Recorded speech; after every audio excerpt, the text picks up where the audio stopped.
Bonjour, dans cette vidéo nous abordons la prise en charge du mal de Potte. La vidéo a été réalisée par le docteur Nathan Delbourg sous ma direction. Le mal de Potte correspond à l'atteinte infectieuse des structures osseuses et articulaires du rachis par le bacille tuberculeux. En France, son incidence varie en fonction des régions et peut être estimée entre 0,5 et 2,2 cas par 100 000 habitants. L'atteinte vertébrale correspond à 50% des atteintes ostéo-articulaires de la tuberculose. Le sexe ratio y est équilibré. La majorité des cas concernent des patients bien souvent jeunes et en situation de précarité. Les facteurs de risque du mal de Potte sont nombreux. On peut parmi eux retrouver le diabète, la consommation chronique d'alcool, les traitements immunosuppresseurs, les déficits immunitaires, qu'ils soient acquis ou constitutionnels. Il est cependant à noter qu'il n'a pas été démontré de surrisque de localisation vertébrale chez les patients séropositifs et atteints d'une tuberculose. D'un point de vue historique, plusieurs périodes sont intéressantes à évoquer. Les atteintes osseuses de la tuberculose vertébrale nous sont rapportées depuis l'Antiquité. En effet, un certain nombre de gravures, peintures et statues ont traversé le temps et témoignent des déformations rachidiennes importantes qu'elles entraînaient. Le terme de bossu désignait d'ailleurs à l'époque les gens atteints des syphoses majeures secondaires à cette pathologie. Il faut cependant attendre 1779 pour que le chirurgien britannique Sir Percival Pott fasse la première description clinique précise de cette pathologie. Il y décrit alors une maladie des vertèbres, au cours de laquelle la destruction osseuse provoque une importante déformation du rachis. Il ignore cependant le lien entre cette manifestation clinique et l'infection tuberculeuse. C'est en 1882 que Robert Koch est le premier à décrire l'agent infectieux en cause. Il sera baptisé Mycobacterium tuberculosis, dit bacille de Koch. À partir de là, le lien entre les deux pathologies sera établi. D'un point de vue microbiologique, diverses mycobactéries ont été mises en cause. Il s'agit cependant, dans la plus grande majorité des cas, du Mycobacterium complex tuberculosis. Il s'agit d'une mycobactérie à développement intra- et extracellulaire, expliquant la nécessité de combiner les antibiotiques pour agir dessus. Sa transmission interhumaine est de type R, impliquant des mesures d'isolement bien spécifiques dans les formes pulmonaires en cas d'hospitalisation. Elle présente une capacité de prolifération lente, ce qui explique l'évolution subaiguë voire chronique de la symptomatologie du patient. D'un point de vue physiopathologique, la contamination se fait le plus souvent à partir d'un foyer primitif pulmonaire. À partir de ce foyer, une dissémination hématogène a lieu lorsque les bacilles entrent en contact avec la circulation sanguine. Ils vont ainsi transiter et, de par sa vascularisation, les greffes infectieuses secondaires se feront principalement en regard de l'os sous-chondral vertébral chez l'adulte. A l'inverse, la perte de la vascularisation du disque intervertébral à l'âge adulte explique qu'il soit épargné dans un premier temps. Les zones les plus fréquemment atteintes correspondent au rachis lombaire et thoracique. Une fois cette dissémination effectuée, deux formes cliniques bien distinctes peuvent survenir.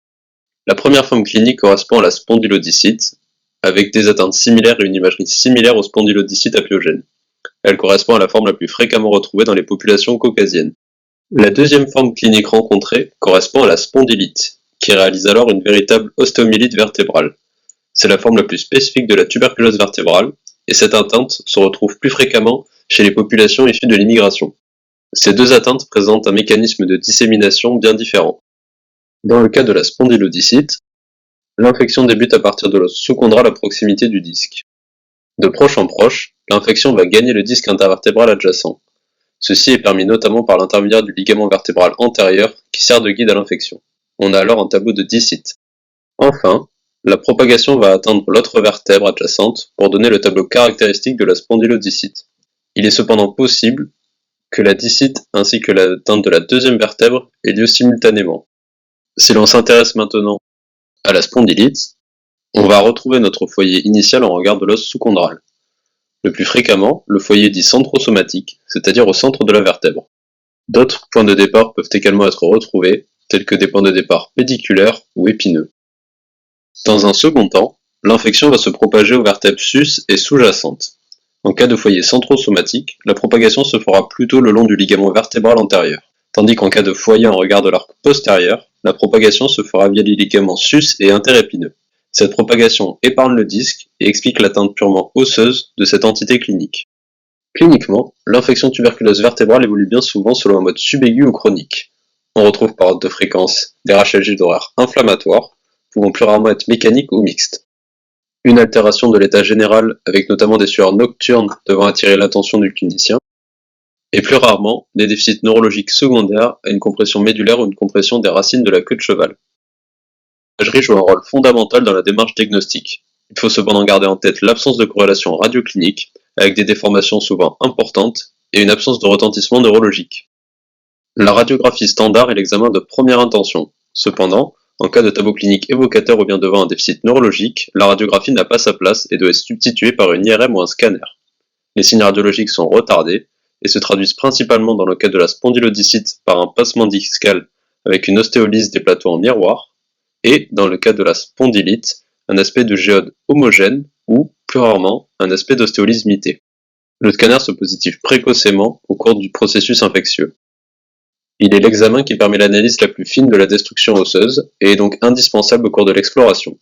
La présence de calcification au sein d'un foyer infectieux est un argument fort en faveur d'une cause tuberculeuse. L'IRM est l'examen de référence. Indispensable, elle apporte de nombreuses informations telles que l'extension en partie molle, l'envahissement canalaire ou encore la présence d'une épidurite. Il convient de la réaliser en urgence devant des symptômes neurologiques déficitaires. Concernant le diagnostic positif de cette pathologie, deux cas de figure peuvent être retrouvés. La preuve de l'infection vertébrale peut être formelle, et c'est notamment le cas avec la ponction biopsie disco-vertébrale, qui va permettre, après avoir prélevé du matériel à même la vertèbre ou le disque, de mettre en évidence que l'infection est bien due au Mycobacterium tuberculosis. Dans le cas du diagnostic positif indirect, le diagnostic de mal de Pott sera porté par un aspect radioclinique évocateur, ainsi que la mise en évidence du Mycobacterium tuberculosis à partir d'un foyer infectieux autre que vertébral. Pour cela, on va pouvoir utiliser notamment les BK-crachats, mais également l'IDR ou le quantiféron. Concernant le traitement, il fait intervenir d'une part un traitement médical systématique et d'autre part un traitement chirurgical et discuté selon les atteintes. Le traitement médical repose sur les antibiotiques. Ces derniers seront associés afin d'avoir une action à la fois sur les bacilles intracellulaires et sur ceux extracellulaires. On débutera classiquement par une quadrithérapie pendant une durée de 2 mois, qui sera ensuite relayée par une bi-antibiothérapie pour une durée totale de 12 mois au minimum. Le traitement orthopédique par corset et le traitement chirurgical ne sont pas systématiques. Le traitement par corset vient en complément de l'antibiothérapie et parfois de la chirurgie, notamment dans les atteintes cervicales ou lors des déformations majeures en syphose. On peut subdiviser les indications chirurgicales en 2 catégories. Les indications chirurgicales dites précoces, on va alors retrouver dans cette catégorie les déficits neurologiques d'apparition brutale, ou par exemple l'absence de contrôle de la maladie malgré un traitement antibiotique bien conduit. D'un autre côté, les indications chirurgicales dites différées vont principalement concerner la chirurgie de l'instabilité rachidienne en cas de séquelles lytiques majeures de la vertèbre nécessitant une fixation par arthrodèse, et la chirurgie de déformation qui vise à intervenir sur la syphose post-infectieuse et corriger son angulation. Concernant la fixation antérieure, il s'agit de l'indication de choix dans les atteintes du rachis cervical. En regard du rachis lombaire et du rachis thoracique, l'indication peut également être retenue, bien que rendue difficile par la voie d'abord. On peut utiliser cette fixation seule ou complémentée par une fixation postérieure. La fixation postérieure, quant à elle, est l'indication de choix dans les atteintes du rachis thoracique et lombaire. Tout comme la fixation antérieure, celle-ci peut être utilisée seule ou en complément. La première complication est le déficit neurologique. Secondaire à la compression de la moelle ou des racines de la queue de cheval pour le processus infectieux, cette complication est une véritable urgence chirurgicale lorsqu'elle s'installe brutalement. Sa prise en charge repose alors sur une laminectomie décompressive, avec un pronostic neurologique généralement bon.